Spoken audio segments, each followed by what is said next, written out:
हो गया, मुश्किल है 2-4 महीना 6 महीना और चल गया, बस हो गया। जिस हिसाब से अभी रिक्शे की डाउन होता जा रहा है रिक्शे का मार्केट, साल 6 महीने 2 साल में ही रिक्शे का काम जबलपुर से खत्म हो जाएगा।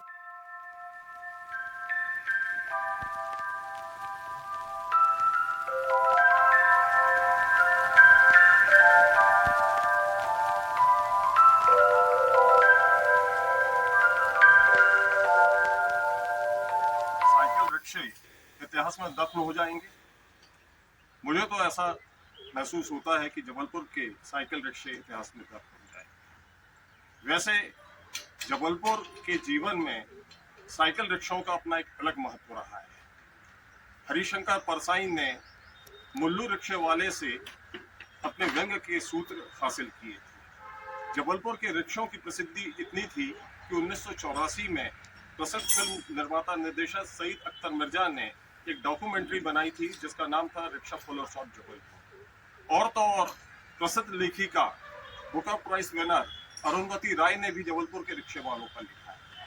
लेकिन आज हम कुल स्थिति को देखते हैं तो बहुत वो दुख पहुंचाने वाली स्थिति है। एक समय कहा जाता है कि जबलपुर में लगभग 10,000 रिक्शे हुआ करते थे और आज रिक्शों की जो मौजूदा स्थिति है उसके हमारे पास उसका कोई आधिकारिक आंकड़ा नहीं है।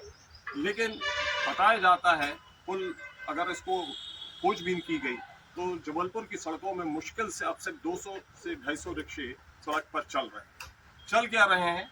रिक्शे वाले अपने रिक्शों में सवारी का इंतजार कर रहे हैं।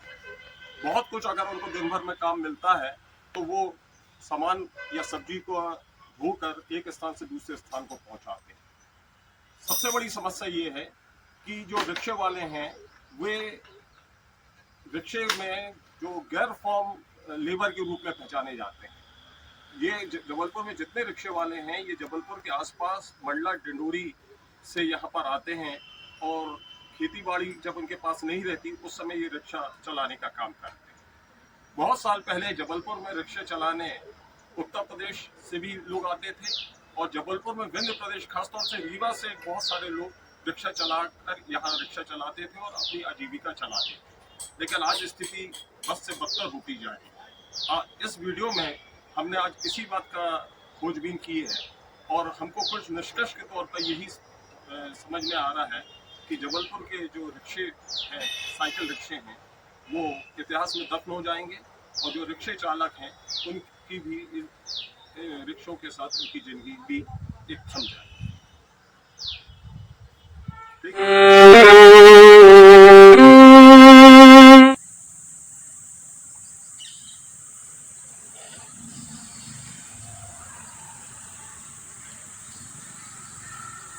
आज हमारे साथ रिक्शा चालक लाखन सिंह हैं। ये 1980 से जबलपुर में रिक्शा चला रहे हैं। लगभग इनको 44 साल रिक्शा चलाते हुए हो गए हैं। ये बगासपुर के हैं और 44 साल में इनकी जिंदगी में रिक्शा चलाते हुए क्या बीती इसके बारे में ये बताएंगे। अब आपको सवारियां मिलती हैं कि नहीं? नहीं मिलती है। लगभग दिन भर में कितनी सवारी मिल जाती है? सवारी तो मिलते ही नहीं है। कभी कबाड़ आड़ा भाड़ा मिल गया तो ठीक है, नहीं कबाड़ बटोरता रहता हूँ, इसी में गुजर करता हूँ सर। तो कबाड़ लगभग कितना आपको मिल जाता है? कभी 300, कभी 200, कभी 250। और आपने अपना कोई पक्का ठिकाना या मकान बनाया है कि नहीं बनाया? नहीं बनाया सर। नहीं बना पाए। और परिवार में भी कोई नहीं है और कोई दोस्त संगी साथी? कोई संगी साथी नहीं है। ये रिक्शा आपने खरीदा है? क्या हुआ ये? खरीदा नहीं है सर। एक विधाते ऐसी मिल गया रहा तो उसने दे दिया, बोले लो हम तुमको दान में दे देते हैं, टूटा फूटा तो बनाते रहना और कमाते खाते रहना जब तक चल रहे। जी हाँ।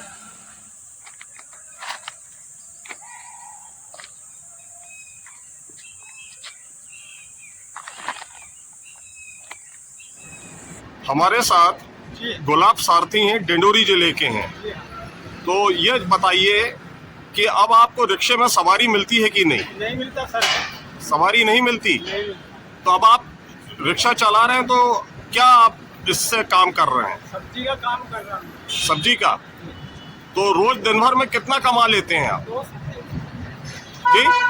200-300 बस। 97 से चला रहा हूँ। उस समय कितने रिक्शे चला करते थे? काफी रिक्शे चला, नहीं, लगभग संख्या में अगर बोले आप, कम से कम 10,000 से ज्यादा। 10,000 रिक्शे हुआ करते थे। इधर पे रोड जाम हो जाती थी शराब में, रिक्शे दिखती है। जी जी जी। हाँ, तो अभी जो वर्तमान में आपका रिक्शा है ये हम अपने सेठ का चला रहे हैं। सेठ का चला रहा है, तो आपका रिक्शा कहाँ चला गया? हमने बेच दिया, हमारा स्कूल का काम था, स्कूल बंद हो गई, नहीं चलता था, हाँ, तो हमने बेच बाज के अलग कर दिए।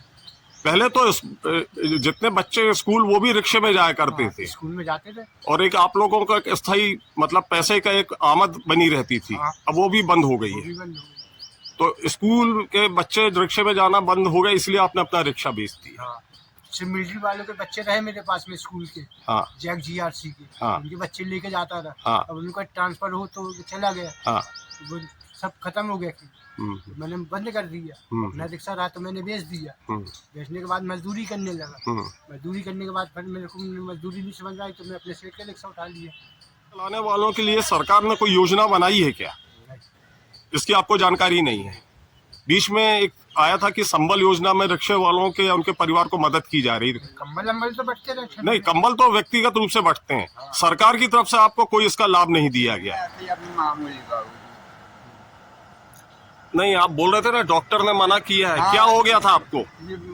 जब पैर फ्रैक्चर है हमारा, हाँ, तो इससे अपन चलाते नहीं। बाबूजी कह रही थी बदन नहीं खींचना, नहीं तो तुम और दर्द बढ़ जाए। हाँ। तो हमने आराम से चले आते खाली खाली बाबूजी। तो यहाँ रोज बैठते हैं आप? ऐसे तमाम तो आता ही है बाबूजी। तो कब तक बैठते हैं आप? अब हम बैठते 4-5 बजे तक। तो फिर आपका रिक्शा नहीं चलाते तो फिर कैसे आपकी खाना पीना या रोटी का? जो कुछ मिल जाता है बाबा साईनाथ के स्वामी के कृपा से अपन रोज निकलते रहते बाबू। नहीं जाता है बाबूजी। हाँ। बड़े आदमी दे जाते हैं। हाँ।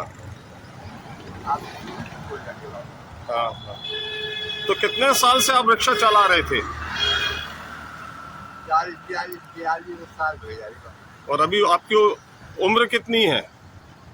80 साल की है। 80 साल की है। और कहाँ के रहने वाले हैं आप? हम घर में रहते बाबूजी। और क्या नाम है आपका?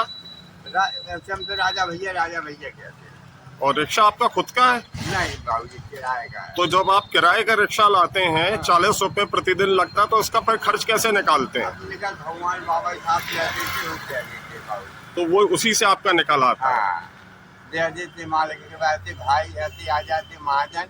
हाँ। तो 50 रुपया पकड़ा जाए, हाँ। तो 100 रुपया पकड़ा जाए बाबूजी। हाँ। हाँ, कोई 10 ले जाए, कोई 20 ले जाए बाबूजी, सब फिर हमसे दे जाते बाबूजी। ऐसे दयालु हैं बाबूजी। आज हमारे साथ रिक्शा किराए से देने वाले 2 व्यक्ति सुरेंद्र जायसवाल और समय लाल जायसवाल साथ में हैं। मैं सबसे पहले सुरेंद्र जायसवाल जी से पूछूंगा कि आप ये व्यवसाय कब से कर रहे हैं? अपने को 20 साल हो गए। 20 साल हो गए। तो 20 साल पहले आपने जब ये व्यवसाय प्रारंभ किया, उस समय आपके पास कितने रिक्शे हुआ करते थे? उस समय 40-50 रिक्शे हुआ करते थे। और अभी वर्तमान में कितने हैं? वर्तमान में 20-25 हैं। 20-25 हैं। और समय लाल जी आपके पास? हमारे पास सर शुरू से वही 5-6 रिक्शे चालू हुआ रहा। आज कितने रिक्शे? जो यहाँ 40-50 है। 40-50 हैं। तो वर्तमान में जो रिक्शे है, एक रिक्शा है, एक नया रिक्शा कितने में कसा जाता है? 20 से ऊपर आ रहे हैं। 20। तो लगभग कितने साल से आप लोग ने नया रिक्शा नहीं कसवाया? कम से कम 7-8 साल हो गए। 7-8 साल हो गए। इसकी वजह? चल नहीं रहे, हो गया, काम खत्म हो गया। अच्छा, तो आपके यहाँ जो रिक्शे किराए से लोग, जो व्यक्ति लोग लेते हैं, वो अधिकांश स्थानीय लोग हैं कि बाहर के लोग ही आकर यहाँ लेते हैं? ऐसा सुना गया कि मंडला डिंडोरी के लोग काफी रिक्शा चलाते हैं। नहीं, सब आज जगह पे आते हैं, कुछ लोकल भी रहते हैं, कुछ वहाँ से भी आते हैं, जिनको काम नहीं मिलता वहाँ जाते हैं। तो वर्तमान में आप एक रिक्शे का कितना किराया लेते हैं एक दिन का? 40 रुपये। तो व्यक्ति को अगर रिक्शा चला रहा है और उसको सवारी नहीं मिल रही, तो इतना किराया भी वो आपको दे पाता है कि नहीं दे पाता? नहीं दे पाता है। कभी 20 रुपए दिया, कभी 25 दिया, कभी नहीं भी दिया, वो भी चल जाता, क्या करें। पर अपन दिए है, हो गया, चल रहा। तो मुश्किल है मतलब आप लोगों के नहीं लिए। चल रहा है। तो 10 रिक्शे भी नहीं चल रहे हैं। जी 10 रिक्शे भी नहीं चल रहे हैं अपने। अच्छा, एक चीज हमारे साथ शारदा प्रसाद जायसवाल एक और रिक्शा किराए से देने वाले जो काम करते हैं, कई रिक्शों के मालिक हैं और उनके रिक्शे किराए से चलते हैं, हम उनसे बात करेंगे। शारदा प्रसाद जी, मुझे सबसे पहले ये जानकारी दीजिए कि आपके पास वर्तमान में कितने रिक्शे हैं? सर अब 35 से 40 रिक्शे के बीच बचे हैं। पहले 100-150 रिक्शे होते थे, जी अब 35-40 रिक्शे बचे। ये ना चलने के कारण रिक्शे हम लोग कम कर दे रहे हैं धीरे धीरे। रिक्शे चलाने वाले को यहाँ रोजगार नहीं मिलता है, कमा नहीं पाते हैं, जिस कारण वो अपना व्यापार यहाँ कर नहीं पा रहे हैं, तो वो आना बंद कर रहे हैं धीरे धीरे। तो आने कम हो गए, मतलब इसका अर्थ क्या है? मतलब क्या जबलपुर में जितने रिक्शे चालक हैं वो जबलपुर से बाहर से आकर यहाँ रिक्शा चलाते हैं? जी जी, ये अपने यहाँ क्षेत्र से 50-60 किलोमीटर 70 किलोमीटर दूरी से अपने गांव से देहातों से अपना आके यहाँ जीवन यापन करते थे। पर अभी वो कौन से क्षेत्र है, मतलब वो जबलपुर के? मंडला है, डिंडौरी है, कुंडम है, जी। नरसिंहपुर है, गोटेगांव है। तो ये अधिकतर जो रिक्शे चलाने वाले आते हैं वो आदिवासी ही हैं? जी, आदिवासी होते हैं, यादव होते हैं, और भी समाज के लोग होते हैं, अच्छे व्यक्ति भी होते हैं जो उनका जॉब काम नहीं लगता वो रिक्शा चला लेते हैं, रिक्शा चला के अपना जीवन यापन करते हैं। जी, तो अब वो आने भी बंद हो गए हैं, जी। इसका कारण? इसका कारण सर शहर में ई रिक्शा का संचालन बहुत तेजी से बढ़ता जा रहा है। जी लोग ई रिक्शे पे ज़्यादा सफर कर रहे हैं। जी। इससे ऐसा रिक्शा था जो से न वायु प्रदूषण होता था, न ध्वनि प्रदूषण होता था, न ट्रैफिक होता था। जीवन यापन करने के लिए गरीब अपना 2 पैसे कमाने का काम करता था, जिससे अपना परिवार का भरण पोषण कर लेता था। वर्तमान में अगर एक नया रिक्शा कसवाया जाए तो उसकी कितनी लागत आती है? सर वर्तमान में लागत अभी 24 से 25 हज़ार रुपये जा रहा है एक रिक्शे का कीमत, जी। नया रिक्शे का। जी, और जब आप इस क्षेत्र में आपने पदार्पण किया उस समय एक रिक्शा कितने में कसा जाता उस था? समय सर 12 से 13 हज़ार 14 हज़ार रुपये में एक रिक्शा ये कसा लगभग जाता कितने था। साल पहले? ये 10-12 साल 15 साल पहले। तो 12-15 साल में मतलब रिक्शे की जो लागत है वो दुगनी हो दुगनी गई। हो गई सर। जी, तो हर पार्ट्स महंगा हो गया, हर सामान महंगा हो गया सर उसका। जी, तो जैसे आप लोग रिक्शा 40 रुपए प्रतिदिन के किराए से देते हैं, तो आपको रिक्शा चालक, क्योंकि जब सवारियां नहीं मिल रही है तो रिक्शा चालक उतना पैसा कमा कर आपको किराया दे पाता है कि नहीं दे पाता है? नहीं दे पाता है सर, वो उनकी मजबूरी है और हम लोग की भी मजबूरी है कि हम लोग के पास कोई दूसरा ऑप्शन नहीं है काम करने के लिए। जी, जो मजबूरी में हम लोग अपना व्यापार कर रहे हैं और वो भी हम लोग को नहीं दे पाते। कभी जो हुआ तो दे पाए, नहीं तो दूसरे दिन दे पाते हैं, वो भी 20-30 रुपए बहुत मुश्किल से दे पाते हैं ये। तो आपको क्या लगता है कब तक रिक्शे जबलपुर में चलेंगे? जिस हिसाब से अभी रिक्शे की डाउन होता जा रहा है रिक्शे का मार्केट, साल 6 महीने 2 साल में ही रिक्शे का काम जबलपुर से खत्म हो जाएगा। खत्म हो जाएगा?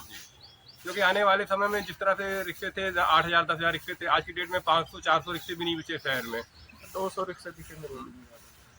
तो चलाने वालों को ई रिक्शे के कारण, ऑटो के कारण सवारियां नहीं मिल पा रही, जिस कारण वो अपना मनोबल खोते जा रहे हैं। तो ऐसा कोई आपको याद आता है कि कोई व्यक्ति जो कि पहले साइकिल रिक्शा चलाता था वो अब ई रिक्शा चलाने लगा? ऐसे कितनी कुछ संख्या है आपको ये याद कि जो साइकिल रिक्शा चलाने वाले ने ई रिक्शा चलाने लगा? ऐसी संख्या है? ऐसे हैं, पर अधिकतर बड़े घर के लोग जो है, संपन्न है, पूंजीपति है, वो लोग हैं, वो ई रिक्शे पे ज्यादा चला रहे हैं। गरीब लोग रिक्शे वाले नहीं चला पा रहे हैं रिक्शा, ई रिक्शा नहीं चला पा रहे हैं। उन लोग ई रिक्शा नहीं चला पा रहे? किराए पे अगर कोई खरीदने की गुंजाइश तो रहती ही नहीं है। जी, रेंट पे कोई कोशिश करता है लेने के लिए तो 400 रुपये किराया, 350-300 रुपये किराया, वो किराया भी नहीं दे पाते हैं। जी, किराया बहुत ज्यादा है ई रिक्शे का। कितना है लगभग?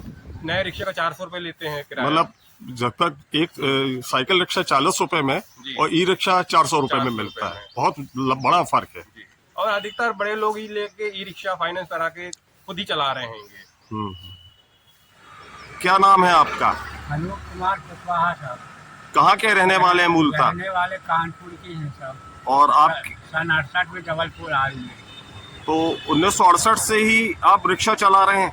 नहीं साहब, उस टाइम पढ़ते थे साहब। अच्छा, फिर रिक्शा कितनी उम्र में आपने चलाना चालू किया? 20 साल की उम्र से चलाना शुरू किए साहब। और आज आपकी आयु कितनी है? 70 साल के, कम 70। अच्छा, तो पहले क्या किराए का रिक्शा चलाते थे कि आपके खुद का रिक्शा था आपका? ये इंदिरा गांधी ने दी थी, अर्जुन सिंह मुख्यमंत्री थे उस टाइम पे। तो उस समय रिक्शा आपको क्या निःशुल्क मिला था, मुफ्त मिला था? मुफ्त में मिला था। तो वो अच्छा, तो उस समय एक रिक्शे के लिए क्या जरूरत पड़ती थी आपको? राशन कार्ड में नाम चढ़ा रहता था, वो जरूरत पड़ती। अच्छा अच्छा, तब से फिर आप रिक्शा चला रहे हैं। जी सर। और अभी आपको सवारियां वगैरह मिलती हैं? बहुत कम साहब, ये रिक्शा चल रहा है तो मुश्किल जाता है। तो लगभग रोज में कितना आप कमा लेते हैं? 100-150 इतना बस है। इससे ज्यादा नहीं कमा पाते? नहीं रिक्शे में सवारियां नहीं बैठती हैं, नहीं बैठती। ई रिक्शे के कारण ये समस्या आ गई। जी सर। बचपन से शुरू होती है बात, जब स्कूल जाते थे हम रिक्शे पर, पूरा शहर को देखते हुए, शहर से परिचित होते हुए हम सारे मित्र लोग बातें करते हुए स्कूल जाते और पढ़ते थे। लेकिन हम पीछे की तरफ पलटते हैं तो आज रिक्शे वालों की स्थिति देखते हैं बहुत दयनीय है। रिक्शा और जबलपुर मानवीय संवेदनाओं का इतिहास जुड़ा हुआ है। यहाँ से हम अपने पिताजी डॉक्टर राजकुमार तिवारी समिति वर्षों रिक्शे पर जाते रहे। उन जैसे बहुत से साहित्यकारों को, कवियों को, लेखकों को रिक्शे की सवारी करते हुए देखा है। रिक्शे वालों से उनके आत्मीय संबंध हो जाते थे, वो उनकी सुख दुख की बातें करते थे। वे जब चलते थे तो बहुत सारे रिक्शे वाले खड़े हो जाते थे कि हम ले जाएंगे, हम ले जाएंगे। ये स्नेह का बंधन ही था। लेकिन आज बदल गया है समय, वो टूट रहे हैं, बिखर रहे हैं। ज़रूरी यही है कि उनको भी सरकार सवारी सजाए और आगे तक ले जाए, क्योंकि उनका भी परिवार है। मुझे एक बड़े शायर का एक शेर याद आ रहा है कि पैसे वालों के सब बच्चे रिक्शे पर स्कूल गए हैं, पैसे वालों के सब बच्चे रिक्शे पर स्कूल गए हैं और रिक्शे वाले का बच्चा मजदूरी पर निकला है। तो आइए समय को बदलें, समय के साथ इनको लिए चले।